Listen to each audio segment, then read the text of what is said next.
Now let's look into other type of markets, capacity markets. So it's a bankable floor. Capacity markets pays you for being available when the system is stressed. In United Kingdom there are two auctions, T-4, so 4 years ahead. It's a long contract, up to 15 years for new build. That makes a project financeable because you have this long contract. This project that underwrites construction. And T-1, 1 year out, the shorter term top up that fine-tunes procured capacity closer to delivery. The format is a descending clock auction. Price starts at a cap and falls round by round until supply meets the target.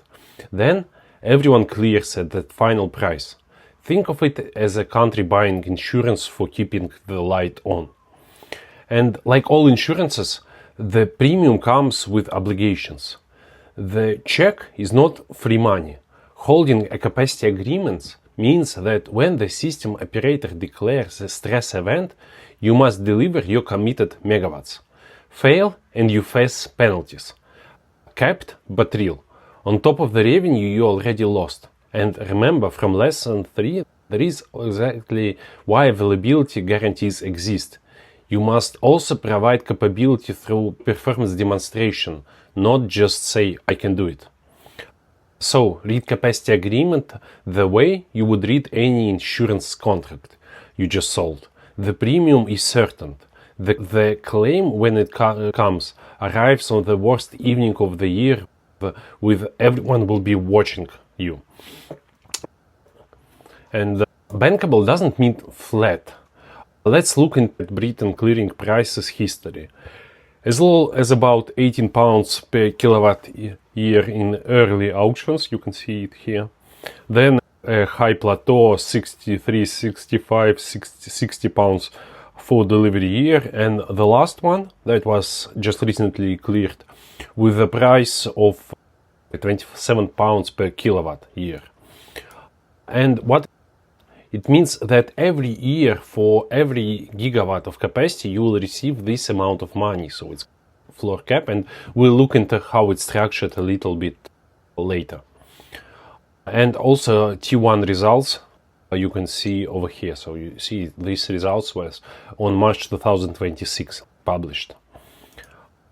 And notice that mostly these prices go below, as you can see here, because of the batteries. Thousands of megawatts of new storage starting to showing and trying to compete for the same market. So we see that cannibalization is not like only merchants or auxiliary markets. It's also face the contracted market, such as capacity, as we can see here. So more projects compete, the lower prices become, and theoretically it's very beneficial for end customers. Another thing to mention, while we explore here United Kingdom, you can find the same contracts everywhere around the globe.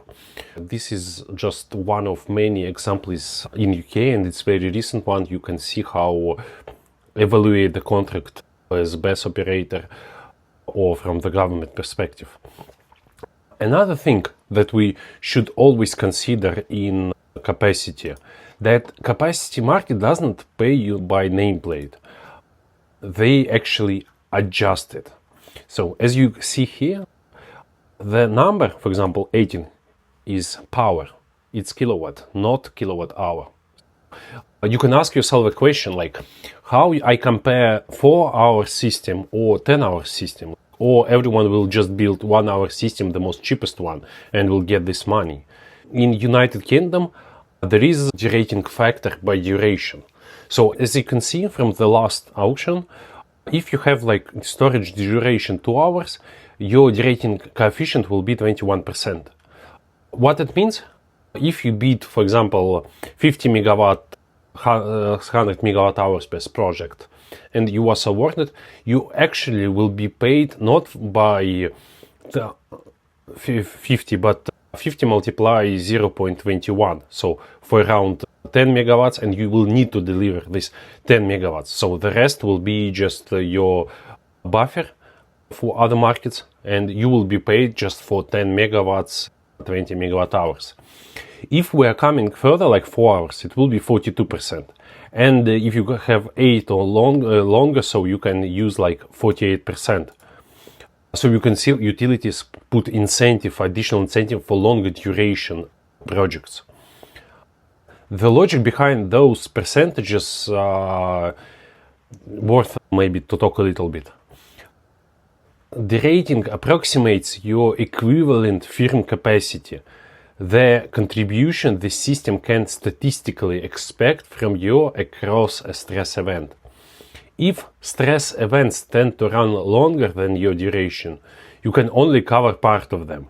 A 2-hour battery in a 4-hour emergency is present for half the fight. Longer duration means high expected coverage, and that's why they give higher factor. And the methodology changes commercially. The old regime have step changes that made specific duration magic. The smooth curved reward every additional hour of duration. Which one is more forced to matching the real grid power stress events for standard toward 4 hours and beyond? Exactly as we mentioned before, like nowadays more and more capacity required long duration, not 1 hour.